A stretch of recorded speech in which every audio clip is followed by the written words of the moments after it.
Olá pessoal, vamos continuar Helena Blavatsky, A Voz do Silêncio, hoje é parte número 15. Eu parei quando ela dizia o seguinte: os bem-aventurados não quiseram fazer assim. O leão da lei, que é o Senhor da Misericórdia, Buda, percebendo a verdadeira causa da dor humana, imediatamente abandonou o repouso suave, mas egoísta das solidões sossegadas de Aranyaka, que é aquele estado dentro de uma floresta, de ermitão, tornou-se o mestre da humanidade. Depois de Julai ter entrado para o Nirvana, Julai é o título do próprio Buda, ele pregou em montanhas e planícies, fez sermões nas cidades aos devas, aos homens e aos deuses. Começando então agora. Semeia boas ações e colherás o seu fruto. A inação, num ato de misericórdia, passa a ser a ação num pecado mortal. Portanto, cuidado com essa ideia da inação. Assim diz o sábio: por que queres abster-te da ação? Não é assim que a tua alma conseguirá a liberdade. Para chegar ao nirvana é preciso chegar ao conhecimento de si próprio. E o conhecimento de si próprio é filho de ações caridosas. Tem paciência, candidato, como quem não teme falhar nem procura triunfar. Fixa o olhar da tua alma na estrela cujo raio és, a estrela chamejante que brilha nas profundezas, sem luz do ser eterno, nos campos sem limite do desconhecido. Tem perseverança, como aquele que tem de sofrer eternamente. As tuas sombras vivem e desaparecem. Aquilo que em ti viverá para sempre, aquilo que em ti conhece, porque é o conhecimento, não é da vida transitória. É o homem que foi, que é, que há de ser, para quem a hora nunca soará. Se quer escolher a suave paz e o descanso, discípulo, semeia as sementes do mérito nos campos das colheitas futuras. Aceito as dores da nascença. Afasta-te da luz do sol para a sombra, para dares mais espaço aos outros. As lágrimas que regam o solo árido da dor e da tristeza fazem nascer as flores e os frutos da retribuição kármica. Da fornalha da vida humana e do seu fumo denso saltam chamas aladas, chamas purificadas, que erguendo-se alto sob o olhar kármico, tecem por fim os tecidos gloriosos das três vestes do caminho. Bom, basicamente ele está aqui, o livro Helena Blavatsky, preceitos áureos, na verdade, nos dizendo, esse conhecimento tibetano, que a ideia da inação é um equívoco, que é na ação que a nossa alma vai conseguindo conquistar o conhecimento de si próprio, de nós próprios. E através de ação que ela está dizendo aqui, ação caridosa, a gente vai colhendo, vamos dizer assim, o resultado desta perseverança. E ela tenta para a gente dizendo, cuidado, tem paciência,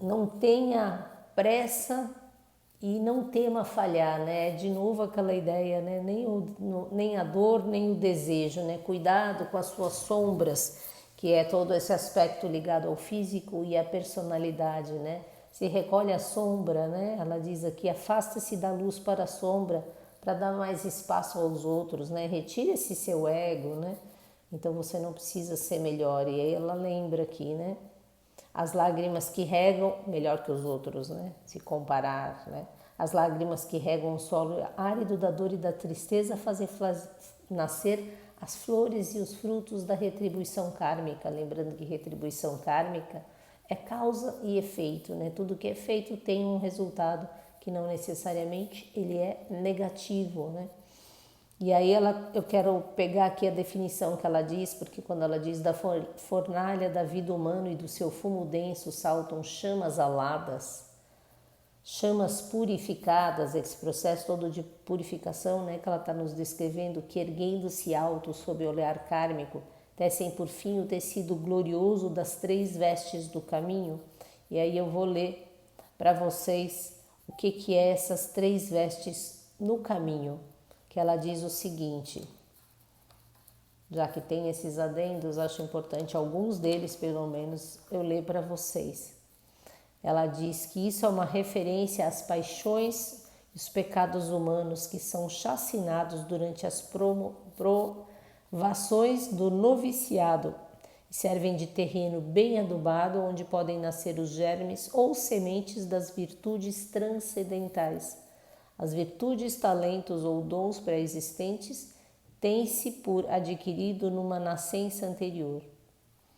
E aí tem uma observação do livro que diz: o gênio é sem exceção um talento ou aptidão trazido de uma vida anterior. Continuar só mais um pouquinho então. Uma vez que vocês entenderam o conceito, vou ler de novo essa frase. Da fornalha da vida humana e de seu fumo denso saltam chamas aladas, chamas purificadas que, erguendo-se alto sob o olhar kármico, tecem por fim o tecido glorioso das 3 vezes do caminho. Estas vestes são Nirmanakaya, Sambhogakaya e Dharmakaya, traje sublime. Então, eu sempre digo, não precisamos saber esses nomes, a não ser que estejamos estudando, né, o budismo tibetano, Mahayana, pelo menos de princípio, né? Depois a gente vai aprofundando nesses conceitos. A veste Shanga, tem muita coisa aqui, é certo, pode comprar a luz eterna. A veste Shanga por si só dá o nirvana da destruição para o renascer, mas Olanu também mata a compaixão. Os Budas perfeitos que vestem a glória de Dharmakaya já não podem contribuir para a salvação humana. Ai de nós, devem as personalidades ser sacrificadas a uma só? Deve a humanidade ser sacrificada ao bem dos indivíduos?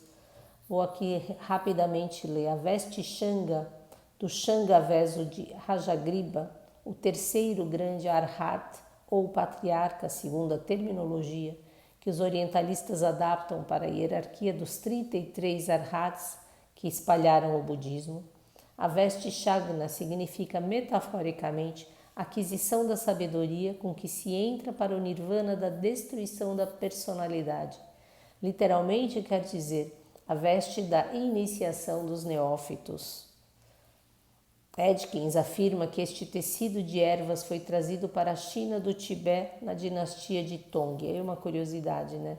Quando nasce um arhan, esta planta encontra-se crescendo num lugar limpo, diz a lenda chinesa, assim como a tibetana.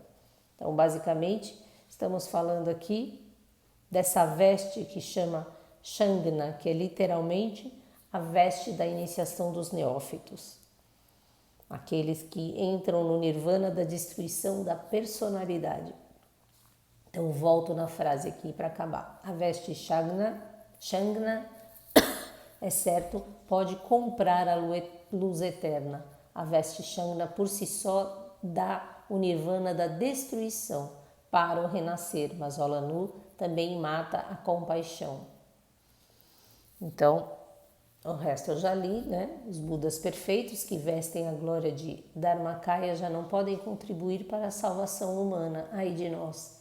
Devem as personalidades ser sacrificadas a uma só? Deve a humanidade ser sacrificada ao bem de indivíduos? Está lá lembrando que precisamos nos tornar esse caminho dos mestres, como o Buda que chega ao Nirvana e diz, não, eu não vou entrar, eu estou destruir minha personalidade, já não sou identificado com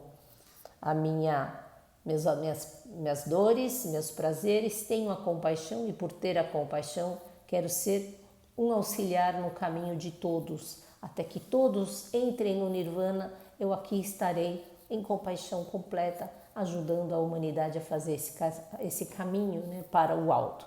É disso que estamos falando. Não, nada do egoísmo, né, o tudo para todos, né, para a humanidade, para trazer essa unidade que eu faço parte, então eu vou ajudar ao outro nesse caminho. E isso começa agora com a nossa personalidade também, enquanto vivos e em ação. Até amanhã, se Deus quiser. Bye, bye.